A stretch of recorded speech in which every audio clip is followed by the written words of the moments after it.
Hey folks, I'm still on the road, but here's this week's top LGBTQ news. The UK has strongly rejected the anti-LGBTQ fast food joint Chick-fil-a. The Mormon Church is trying to block reforms that would stop ex-gay abuse in Utah. A court in Hong Kong has ruled against marriage equality, but left the door open for that to change in the future. And a gay activist in Uganda has been killed amidst officials threaten to revive the Death to Gays bill. We'll have the week's top LGBTQ news and actions you can take on Weekly Debrief.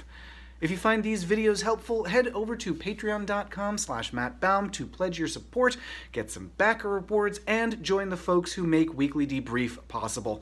Big thanks to everyone who supports the show. At this point, we all know that Chick-fil-a donates money to organizations that want to do terrible harm to queer people. The company has a charity called the Winshape Foundation that gives millions to anti-gay activists, and that's why people in the UK were so upset that a Chick-fil-a had just opened at a shopping centre west of London.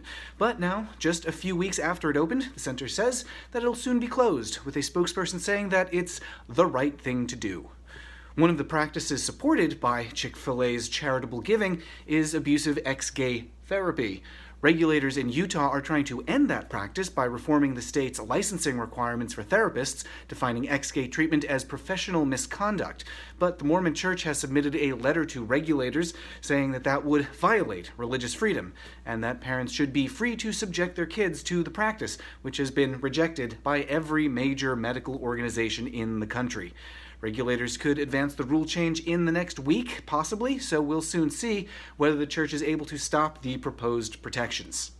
In Hong Kong, a court has ruled against marriage equality, finding that there's no constitutional right to marriage, but the judge also wrote that legislators should take up the issue and that the laws on the topic are incoherent, conflicting with each other and requiring resolution from elected Hong Kong officials.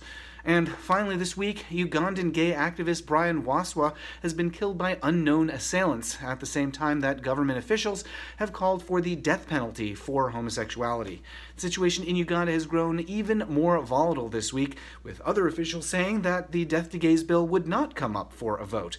So it's hard to say what the future holds in Uganda, other than that there are likely to be grave threats to queer people for the foreseeable future. This week's action item is once again to support the activists working in Uganda. Head over to sexualminoritiesusuganda.com to donate, to follow them on social media.